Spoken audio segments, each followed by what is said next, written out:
మీరు కొత్తగా business start చేయాలనుకుంటున్నారా? మార్చ్ 16-17 హైటెక్స్ లో franchise India biggest ఫ్రో expo.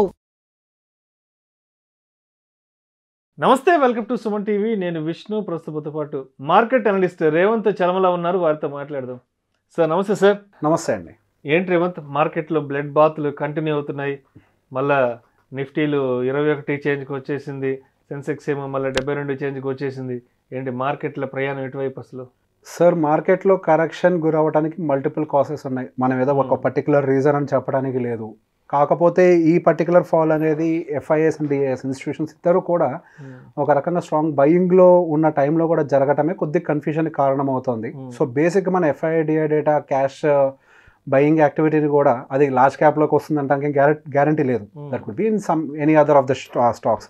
So బేసిక్గా మనకి మార్కెట్ అనేది ఓవర్ వాల్యూడ్ అయిపోతుంది అని ఒక ప్యానిక్ అనేది పర్టికులర్గా ఎప్పుడైతే సెబీ ఒకసారి స్మాల్ అండ్ మిడ్ క్యాప్స్కి సంబంధించిన ఫండ్స్ని రివ్యూ చేసుకోండి అండ్ వాటి మీద ఏదైనా బబుల్ ఫామ్ అయినట్లయితే ఇన్వెస్టర్స్ ఇబ్బంది పడతారు, దానికి సంబంధించిన డేటా మాకు సబ్మిట్ చేయండి అండ్ దాంతోపాటుగా ఒక స్ట్రెస్ టెస్ట్ రిపోర్ట్ అనేది మ్యాండేటరీగా ఉండాలి అనే దాన్ని న్యూస్ ఎప్పుడైతే సర్క్యులేట్ అవ్వడం మొదలుపెట్టిందో దాదాపుగా ఫిబ్రవరి 17-7 తారీఖు అనుకుంటా మేబీ, ఆ టైం నుంచి కూడా కొద్దిగా మిడ్ అండ్ స్మాల్ క్యాప్స్ అయితే చాలా ప్రెషర్లోనే ఉంటున్నాయి. అండ్ పర్టికులర్గా స్మాల్ క్యాప్లో అయితే ఈ ప్రెషర్ చాలా ఎక్కువగా జరుగుతుంది. అండ్ ఆల్మోస్ట్ ఆ టైం నుంచి almost 80% of the small cap stocks అయితే రెడ్లోనే క్లోజ్ అవుతున్నాయి. అండ్ ఆల్మోస్ట్ ఈ రోజు అయితే 350 స్మాల్ క్యాప్ స్టాక్స్ వరకు కూడా లోవర్ సర్క్యూట్స్ హిట్ అవుతూ వచ్చాయి. సో బేసిక్గా మార్కెట్లో ఈ పర్టికులర్ స్ట్రెస్ టెస్ట్ ఎలా జరగబోతుంది ఏంటి అన్న దాని గురించి ఎటువంటి అవగాహన లేదు.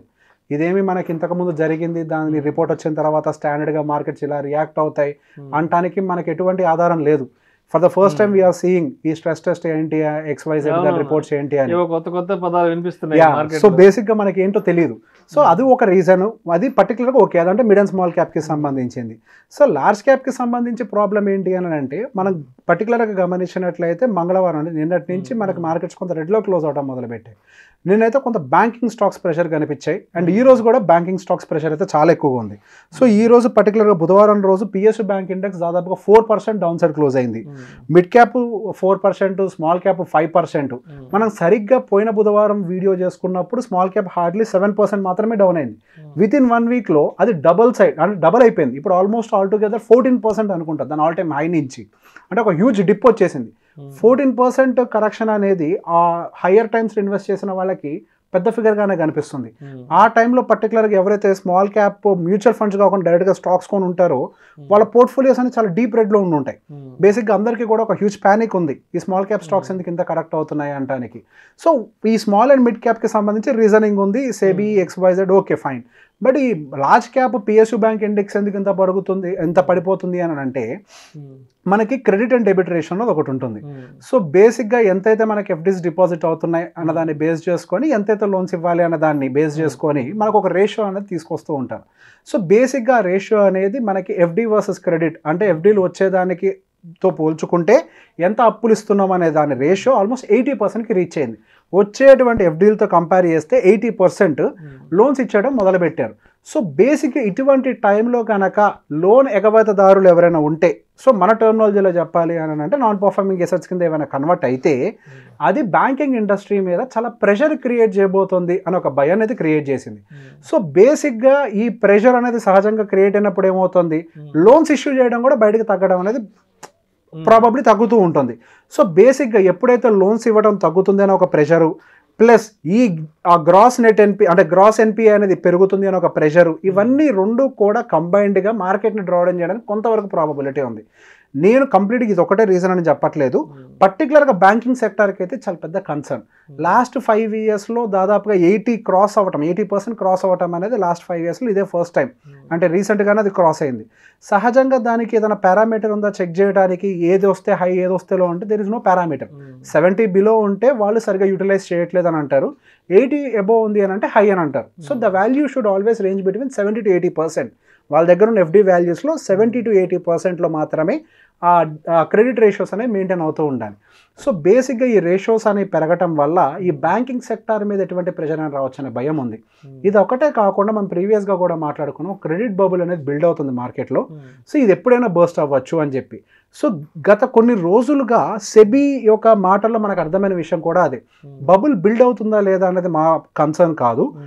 ఏ సైజ్ బబుల్ బిల్డ్ అయినా అది బర్స్ట్ అవడం అయితే గ్యారంటీ. ఏదో ఒక టైంలో ఒక బబుల్ అనేది బర్స్ట్ అవుతుంది.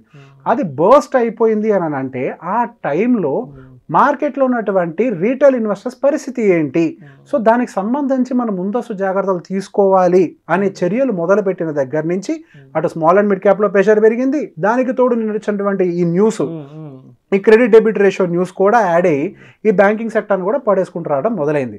సో దీది ఎంతవరకు పడిపోతుంది అని అంటే ఎవరం ఖచ్చితంగా చెప్పలేం. బట్ ఓవరాల్గా మాత్రం మార్కెట్ స్ట్రక్చర్ అయితే నెగిటివ్గా టర్న్ అనేట్టుగా కనిపిస్తుంది.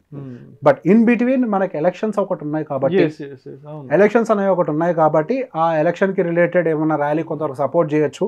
స్టేబుల్ గవర్నమెంట్ ర్యాలీ అనేది బై డిఫాల్ట్గా ఉంటుంది. సో దానికి సంబంధించిన అడ్వాంటేజ్ ఉండొచ్చు.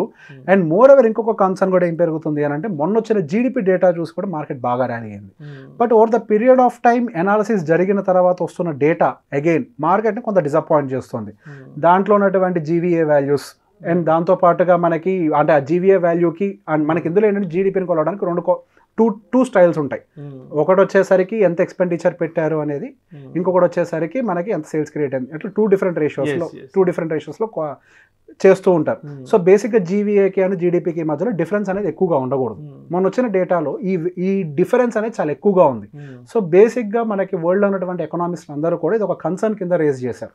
అండ్ మోర్ ఎవర్ ఈ మీకు జీడిపి అనేది మనకి జీడిపి బాగా పెరుగుతుంది కానీ అంటే మన 5th లార్జెస్ట్ ఎకానమీగా ఎదుగుతున్నాం కానీ అదే మనకి పర్ క్యాపిటల్ ఇన్కమ్ వచ్చేసరికి 148th స్టేట్లో ఉన్నాం మనం. అంటే చాలా బంగ్లాదేశ్తో పోలిస్తే మనం ఇంకా హీనంగా ఉన్నాం.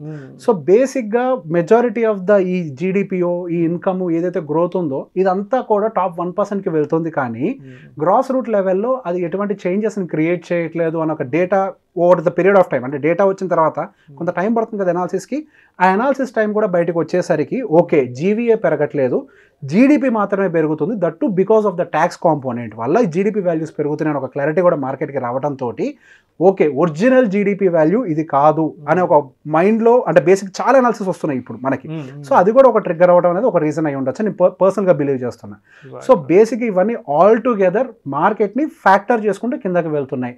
అండ్ మోర్ ఎవర్ ఒక ర్యాలీ జరిగిన తర్వాత ఒక డిప్ రావటము, ఒక కన్సాలిడేషన్ జరగటం అనేది మార్కెట్కి ఎప్పుడైనా అవసరం. ఎప్పుడైతే ఒక డిప్పు ఒక కన్సాలిడేషన్ అనేది స్ట్రాంగ్గా జరుగుతుందో మార్కెట్ అక్కడ ఒక స్ట్రాంగ్ బేస్ని ఫామ్ చేస్తుంది టెక్నికల్గా కూడా. సో ఒక ఫార్మేషన్ ఆఫ్ బేస్గా కూడా మనం దీన్ని చూడవచ్చు. కంప్లీట్గా మార్కెట్ పడుతుంది అనేది మనం జడ్జ్ చేయడానికి లేదు. We can consider is as a dip. So ఈ డిప్లో కన్సాలిడేషన్ జరిగిన తర్వాత బేస్డ్ ఆన్ ఎలక్షన్ మేబీ ఆ టైంకి కొంత ర్యాలీ రావచ్చు. అండ్ మనకి యూఎస్ ఎలక్షన్స్ కంప్లీట్ అయ్యేంత వరకు కూడా పెద్ద ఎత్తున ప్రమాదం ఏమి ఉండదు. యూఎస్ ఎలక్షన్స్ కంప్లీట్ అయిపోయిన తర్వాత ఏమన్నా మేజర్ డిప్స్ రావచ్చేమో. అంతవరకు మార్కెట్ కన్సాలిడేషన్ తోటి కొంచెం పైకి కిందకి అక్కడక్కడ రేంజ్లోనే తిరుగుతుందని నేను పర్సనల్గా బిలీవ్ చేస్తున్నా. మనం ఏదో ఒకేసారి ఖాళీ చేయాల్సిన అవసరం లేదు ఈక్విటీ పోర్ట్ఫోలియోని. మనం స్లోగా ఏదైనా చేంజెస్ చేసుకోవాలి, ఏదైనా పోర్ట్ఫోలియో రీబ్యాలెన్సింగ్ చేయాలి అంటే we can do it very slow. హడావిడిగా చేయాల్సినంతటువంటి ఎమర్జెన్సీ న్యూస్ అయితే యాజ్ ఆఫ్ నౌ మార్కెట్లో లేదు. మేబీ ఒక ప్యానిక్ సెల్లింగ్ లాగా జరిగింది. ఒకసారి ఇంతటి సెల్లింగ్ స్టార్ట్ అయిన తర్వాత బై డిఫాల్ట్కి ఇప్పుడు అంతా ఆల్గోస్ నడుస్తున్నాయి. ఆల్గోస్కు ట్రిగ్గర్ అయిపోతాయి. ఒక లెవెల్కి రీచ్ అయిన తర్వాత సెల్ ఆర్డర్స్ ట్రిగ్గర్ అయిపోతాయి. సో మనకి ఇట్లా మల్టిపుల్ ఆర్డర్స్ అనేవి ట్రిగ్గర్ అయినప్పుడు కూడా మార్కెట్ ప్రొపల్ అయిపోతుంది డౌన్ సైడ్. సో ఇటువంటి ఒక కండిషనే కానీ యాజ్ ఆఫ్ నౌ ఓవరాల్గా మార్కెట్ పడేటువంటి సిచ్యువేషన్ అయితే లేదు. Not bullish, not bearish. I personally feel market will consolidate with in this zone. Thank you sir, thank you so much. Thank you అండి. సుమన్ టీవీలో మీ personal and business promotions కోసం కింది నెంబర్కి contact చేయండి.